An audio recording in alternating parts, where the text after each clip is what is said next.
What's going on, guys? It's Carlos Perez here, and today I'm going to talk about the top 3 reasons why your ads are not performing well. And this is a great video if you've never really dived into Facebook ads and you're just getting started. With this knowledge, you can be able to learn from my experiences and other people's experiences as well. So when you go in, you're not making as many mistakes, and you kind of can figure things out early without losing so much money. And on the other hand, if you're deep in there, you're testing every day, you're split testing, you're testing different scaling methods and things like that. This would be a good way. This will also be a good video for you to kind of take a step back and have like a top level view about the bigger picture of maybe why your ads are not performing as well as they want you to. So without further ado, let me just get right into the video.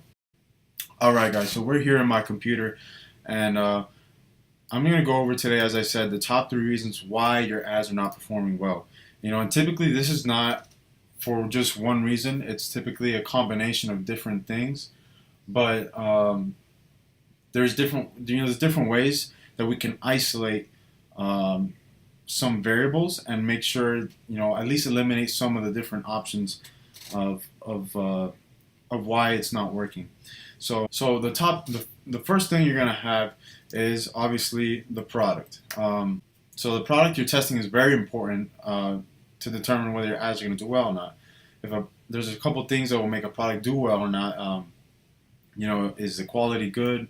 Is it saturated? Has it been tested before? Is it an old product? There's different factors. So basically, what you want to do to kind of like mitigate the product being the reason why your ads are not performing is, be very picky in your product selection process. And so one thing I do not do is test saturated products at all. So what I do to not test saturated products is I'll basically search for my product on Facebook and see if, how many other stores are testing it. And if I see that a lot of people are testing it, then I won't test it. Second most important thing for me is, does the product solve a problem? Does it solve a problem?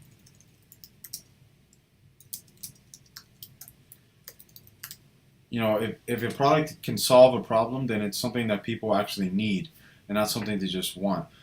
So when you're thinking about testing a product, think if it solves a problem.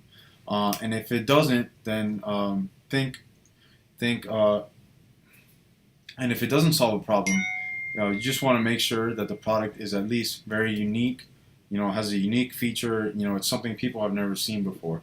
I know these are very basic things, but a lot of times when you're going out there and doing your product research, you're like, oh, this looks cool.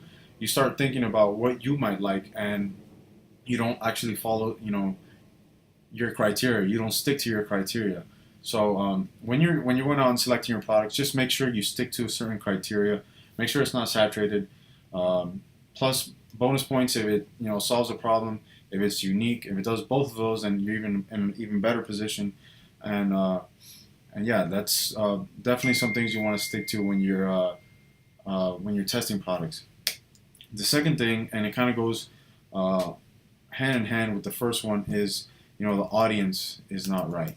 So what we do to mitigate the audience problem is basically we test a bunch of interests. So what I do when I'm starting testing a product is I'll probably test like 7 to 10 different interests all on their own. That in this way, so I'll probably test like 7 to 10 different interests, like all on their own. I'll maybe do 3 from so let's say I'm testing some work boots, right?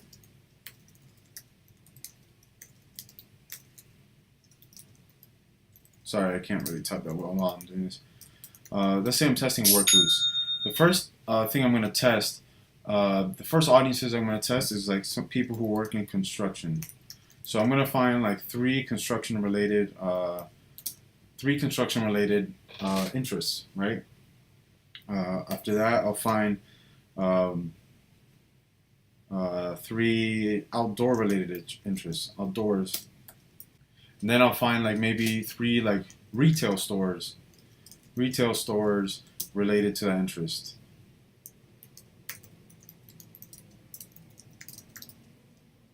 I'm sorry, I'll find like 3 retail stores related to the product. So an example of this is like Home Depot, Lowe's, or like a local any other like hardware store. So these are the examples of like I'll test like an actual store related to what my product is, and it doesn't have to be stores. This could actually you can actually like switch this out for magazines or like articles or other big Facebook pages. For like construction, something like this, I'll just test like the basic word construction interest, like the basic interest called construction is probably really big. Then there's probably one called like home improvement, and then maybe another one that's called like heavy construction. You know, just like broad, kind of like broad interest like that. I'll do three of those. You know, three outdoors ones like hiking, backpacking, like, and you know, if I want to, I might try to find like a popular website related to like outdoors and hiking.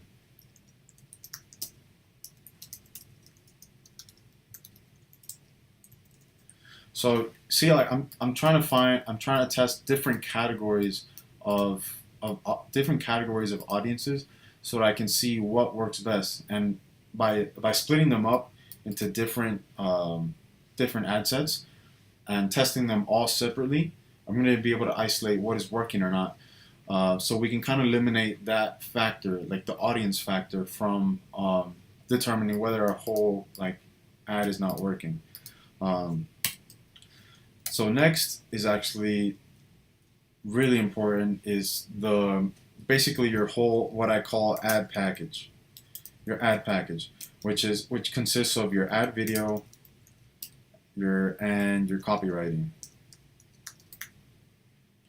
That consists of your ad video and your copywriting, which is just like the ad itself, what people are going to see. So when it comes to the ad video, you want to obviously keep it under 30 seconds to 1 minute. You want to start with you want to start the video with like a an attention grabber. Start with an attention grabber, like the most interesting part of the product. You want to start by showing that. You know, the next like 20 seconds, you start showing the details of the products. You know, in different angles. You know, you can have text overlays. You know, you try to just make the video look nice and make sure people understand what they're going to be getting. Text overlays are good. And then finally, at the end, we have a call to action at the end of the video saying buy yours here, buy yours here. And I actually always like to include like my store logo. I always create a store logo animation on Fiverr. It makes your videos look more professional. People are gonna trust you more. So it's very cheap. I actually did one for like $5, and it just makes it look like you're a real brand. When people go all the way through the end of the video and they see that, they're a lot more likely to buy. So that's the ad video aspect of it.